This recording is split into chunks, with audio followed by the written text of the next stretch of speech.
Olá, boa noite. O time do Cartão Verde está em campo e a abertura do programa de hoje foi uma homenagem ao nosso convidado. Quem teve o privilégio de ver o Ponte Edu em campo nos idos das décadas de 1960 e 70, vestindo a camisa do Santos ou da seleção brasileira, sem a menor sombra de dúvida, não esqueceu o que viu, um jogador talentoso, dono de um futebol ofensivo que fazia do drible uma grande arma e que a partir de agora nos dará o prazer de falar com a gente sobre o futebol de ontem e de hoje. Aqui ao meu lado os titulares do Cartão Verde, Rivelino, Vitor Birner e Celso Unzelt, que entre outras coisas falarão sobre a volta de Muricy Ramalho ao São Paulo, do jogo internacional em Santos, que terminou agora há pouco com vitória do Santos por 2-1.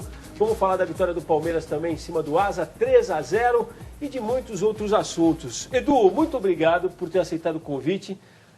Eu acho que já pagou a tua vinda aqui, aí eu falava do prazer de te receber aqui, o seu sorriso ao ver você mesmo aí em ação e a reação do pessoal aqui nesse gol, que a gente vai rever até, eu já vou entregar que quando a gente traz aqui figuras do seu quilate, a gente sempre vai no arquivo ali buscar alguma coisa e o Rivelino vai ter que aguentar essa de novo, que foi contra o time dele e ele estava em campo. E o goleiro era o meu amigo Ado, né? Olha lá. Boa noite, é um prazer estar aqui com vocês e realmente tem uma história muito bonita, né, do futebol, e tive o privilégio de jogar com o Riva, e isso para mim, eu digo sempre que eu joguei com os maiores do mundo. Eu joguei na época que se jogava futebol. Eu já nem digo futebol, digo na época que jogava bola. Que é mais romântico ainda, né? Exatamente. Ele não jogou nada. E a vida tem uma coisa interessante com o Edu, né? Para mim, que eu falei, o maior ponto esquerda que eu vi jogar na minha vida. E tive o prazer, a felicidade de jogar ao lado dele. Quando o Saldanha saiu da seleção, o Zagallo assumiu. 69. Porque o Edu tem uma vivência desde 68. Que ele tem essa amizade. E ele, para mim, é meu irmão. Eu considero o Edu meu irmão. Aí eu estou sentado com ele na apresentação do Zagallo, e ele foi considerado o maior jogador da eliminatória de 69. Aí o Zagallo, pai, falou e virou para mim e falou, Riva, fala, Edu, não jogo mais na seleção. Eu falei, pô, Edu, para com isso, pô, como é que você não vai jogar? O esquema vai me matar. E realmente matou, porque o Zagallo gostava. E por coisa do destino, eu ainda fui jogar no lugar dele, porque naquela altura do campeonato, eu nunca me via jogando na ponta esquerda. Eu acabei jogando no lugar do Edu e o Paulo César, os dois. Em vez em quando eu estava jogando, de vez em quando eu olhava para o banco e dava os dois. Eu falei, o que eu estou fazendo aqui com esses dois monstros? Porque o Paulo também era outro jogador fantástico. E o Edu é tão boa praça, né, que ele nem carrega. Quando ele fala do Zagallo, ele fala num tom muito equilibrado, mas o Rivelino lembrou essa história de 70. 74, depois eu lembro de ler uma entrevista sua e você falava, se não me engano foi o Paulo César, né, que ele levou, depois... Ele não tinha te chamado da primeira vez, não era 74? Você veio 74, depois. 74, né? Exatamente. Ele levou o Paulo César. E no final ele levou até o Marilson. E o Disseu. E depois ainda, exatamente, convocou o Arilson. Arilson, acho que jogava no Flamengo, fez alguns jogos e ele convocou o Arilson. Eu lembro da sua... E nós fomos chamados depois, que foi, ele convocou Valdomiro, César e Edu. Entendeu? E o que ele fez comigo, ele fez para arrebentar mesmo. Só que ele deu azar. Que eu cheguei, me apresentei, falei que estava sem treinar, estava parado, né, no Santos, e no treino no Maracanã, coletivo, Maracanã, Nelinho só ataca. E eu, fui bem no treino e tal. E no domingo... Não me lembro, acho que contra Iugoslávia, alguma coisa assim no Maracanã.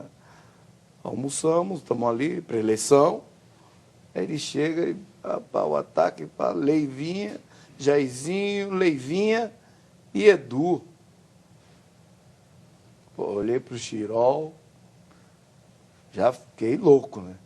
Ele estava sem jogar, mas ele deu azar. Joguei, já levei uma vaia por ter começado o jogo, né? Porque o pessoal queria o Paulo César. Né? E a primeira bola que eu peguei, eu falei, eu tenho que fazer alguma coisa, tenho que mudar esse quadro. Aí Aí no final começaram a me aplaudir e pediam para que jogasse a bola para mim, entendeu? Então, mas eu acho que ele Ele teve a má intenção. Edu de 74 era um bolão, que as pessoas podem estar fazendo conta. Começou muito garoto. Edu é de 50, né, Edu? Sou de 49. 49. Até hoje, o jogador mais jovem convocado para uma Copa do Mundo, 66. O Pelé é o mais novo campeão. Mas o mais novo convocado é o Edu. Em 74, o Edu estava tão por cima. A Copa foi em junho. A despedida do Pelé do Santos foi em outubro.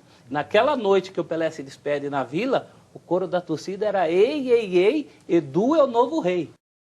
Quem não viu jogar, o peso. Exatamente. Né, tá aí apresentado. Eu lá nas minhas redes sociais, lá no Twitter, Facebook, coloquei, aí começaram a aparecer alguns comentários que eu nunca vejo.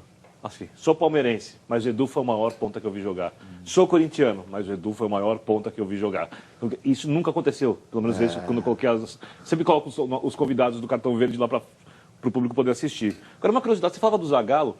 O Zagallo, para quem viu, disse que era o falso ponta, no tempo em que todo mundo tinha ponta, que o Zagallo era o ponta, mas ele recuava para o meio. Você acha que o Zagallo tinha um certo porém com você, pela forma como ele jogava, ele queria alguma coisa parecida, ou era algo pessoal? Algo...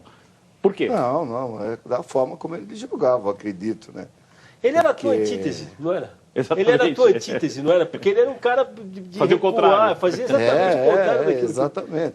Tanto é que na época ele fugia todos os padrões, né? De ponto, porque antigamente eram 2 pontos ofensivos. Exato. E ele quebrou Isso.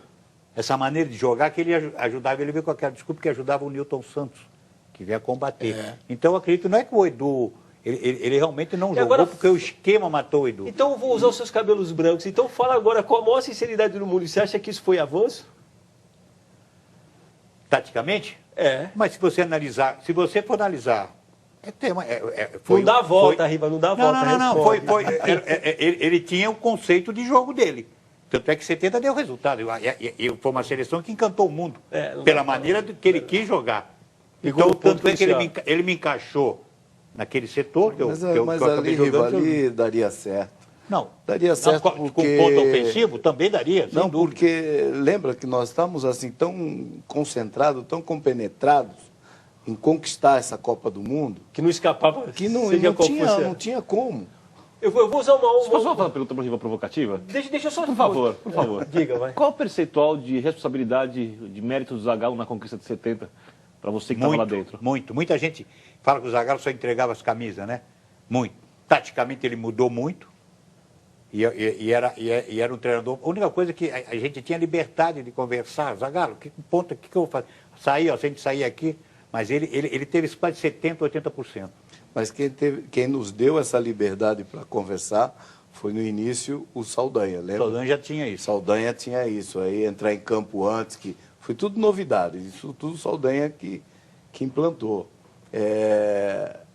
Ele fazia a pré-eleição, depois saía e dizia assim, saía toda a comissão, e nós ficávamos, ele dizia, vocês é que vão jogar, vocês entendem, porque depois dentro do jogo, de repente, alguém pode dar um toque e mudar a maneira de jogar. Ele tinha, Exatamente. Tinha o Gerson, tinha o Riva, tinha Então, muita gente. depois com a chegada desse outro treinador aí nós demos seguimento ao trabalho desse de bater papo depois, mandando que ele saísse.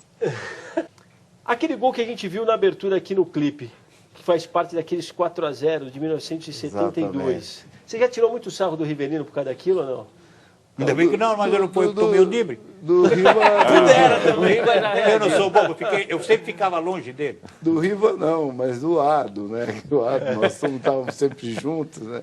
Eu vou Quebrou pedir a a sua espinha do licença, e aí, como eu disse, a gente vai sempre buscar uma coisinha, uma pérolazinha lá no nosso arquivo. A gente foi buscar essa, vamos ver esse gol agora, que faz parte dos 4-0, que você marcou Mas 29 o importante é o corte que dá quando ele trava a bola. Impressionante. Quando ele trava a bola, você acha que era o disse, pô, se Acho que foi Pedrinho. Eu sei que você para, ele quebrava a espinha. Aí ele viu o Ado, ele deu um totozinho. E a finalização depois do corte? Corte impressionante. É onde mandou a bola, né? Onde mandou a bola. Onde mandou a bola. Não vai tirar. Não vai tirar nunca. Pois, Edu, veremos o tal gol com narração de Luiz Noriega. Da Pelé, virou o jogo. A Edu, a Pelé, o bandeira da impedimento. Armando não vê. Levanta Nenê para a direção da área, Edu. Tem Jair colocado, levanta Edu quando o gol. Caiu, quarto gol, Edu. Santos, 4, Corinthians 0.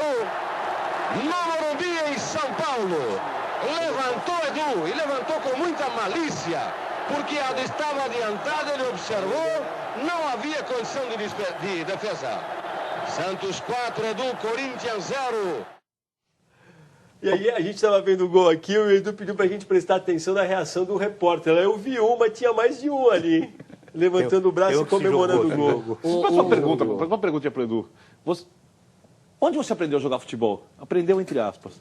Jogando na rua, na terra. Na terra, descalço. Você acha que você teria sido o mesmo jogador se você tivesse crescido jogando em escolinha, em quadra do society? É diferente, é diferente. Você acha que isso atrapalha o desenvolvimento do jogador?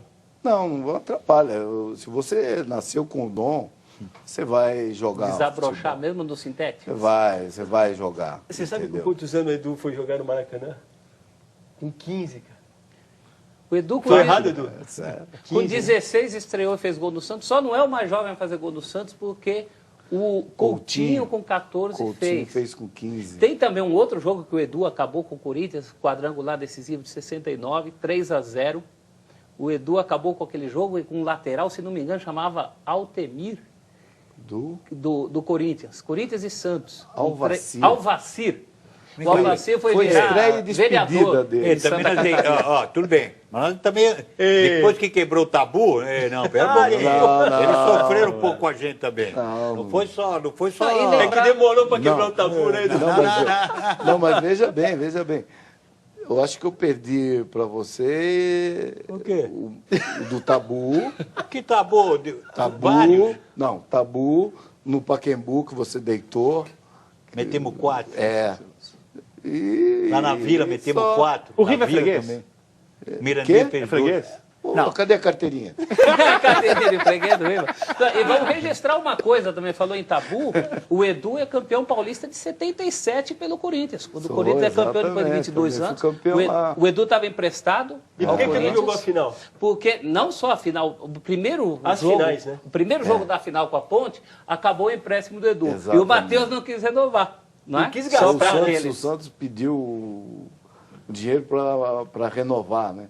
Mas o Matheus queria renovar, mas aí o Santos pediu uma outra soma e o Corinthians não quis dar. Tanto é que o Romeu estava machucado, eu iria jogar, saí da concentração, que o Brandão veio dar a notícia, e jogou o Adãozinho na ponta esquerda. Não prorrogou o empréstimo. Não só é campeão, como foi o primeiro gol daquela campanha de pênalti, um jogo com a Portuguesa Santista no Pacaembu, 2-0, o gol do Edu de pênalti. Graças a vocês eu tenho tudo isso. Eu vou tomar aqui, a gente foi buscar uma outra pérola no arquivo e a gente vai voltar no tempo agora. Ao visual. E vai ver o Edu, aos 27 anos, falar sobre o futuro, já que naquele momento, em 1976, ele sentia que o ciclo dele no Santos estava chegando ao fim. Vamos ver, Edu. Agora, você está na expectativa aí de uma transferência? De fato, eu estou esperando aí uma proposta do Cosmo e até o final dessa semana eu creio que já estará resolvida essa situação e eu espero que da melhor maneira possível esteja tudo bem, porque é uma ótima proposta. Como está reagindo a diretoria do Santos a respeito, hein? Não, eles estão até reagindo assim muito bem, porque tem dito, quando eles telefonam ou quando eles dizem alguma coisa, por dentro do contato com os diretores do Santos, eles dizem, e eu acho que eles vão aceitar essa proposta, porque é uma proposta ótima para o clube e para mim também, que eu que estive há 11 anos no Santos, é lógico que se eu surgisse uma oportunidade de ganhar dinheiro, eu acho que eles não se negariam a entender. Nossa, foi no fundo do baú. Que diferença, hein? Se reconheceu, Edu? No final não deu certo, Cosmos?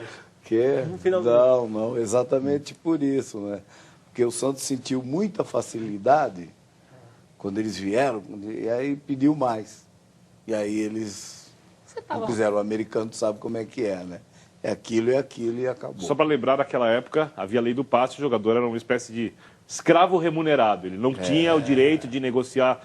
Por exemplo, se eu vou oferecer 70 milhões de dólares, se o clube não quer vender, o jogador tem que ficar, não mexe no salário do jogador. Lógico que ele pode tirar o pé da bola, criar outros problemas, mas resumindo, não tinha essa coisa da lei. Até vou contar uma história, estamos falando do Santos.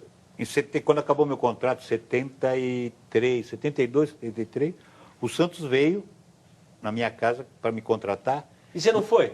Não, porque a proposta era assim, eu tinha que ficar parado 6 meses, ficar parado, aí o preço pegar o do passe passe... na federação, né? Aí primeiro você calculava o preço do teu passe.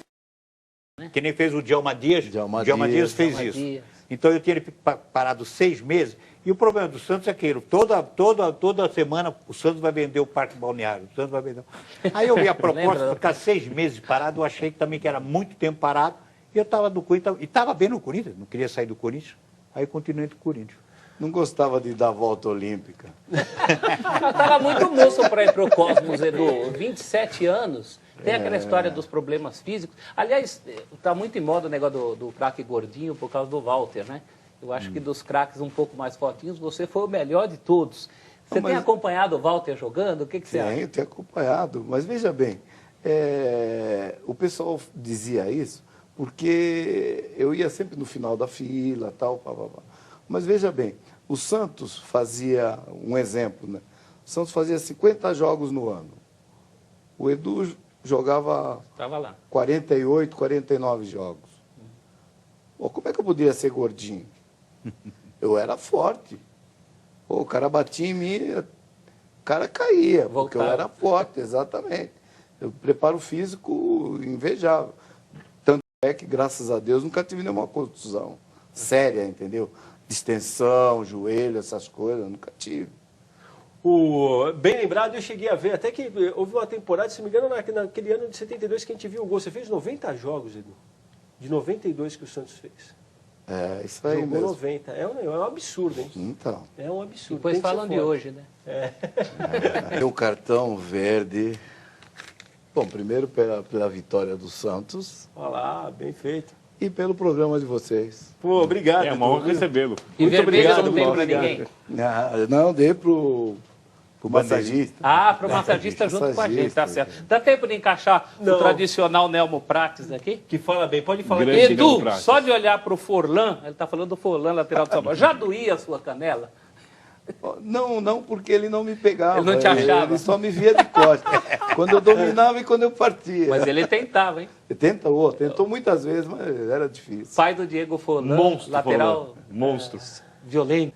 Edu, nosso tempo está chegando no final. Um grande abraço. Gostaria até de conversar com você mais aqui sobre drible, que o drible está sendo profanado. Eu jamais vou entender que o drible seja colocado em questão, seja julgado, coisa que devia acontecer no caso do Neymar. Eu não poderia jogar hoje.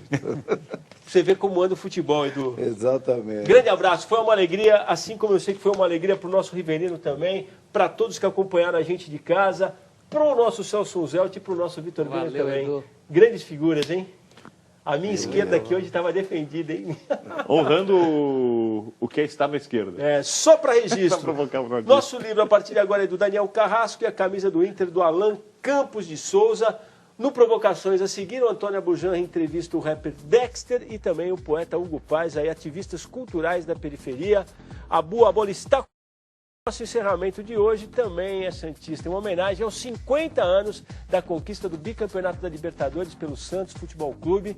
Em 11 de setembro de 66, amanhã, se completam os 50 anos. A trilha sonora fica por conta do violão do Osmar José Magueta, que fez um belo arranjo aí para o hino não oficial do Santos. Juízo, torcida brasileira, até a próxima terça. Tchau. Do lado esquerdo do campo, recolheu Coutinho pra cima do primeiro, tocou no comando pra Pelé, contra Orlando, fintou, limpou, bateu, é gol!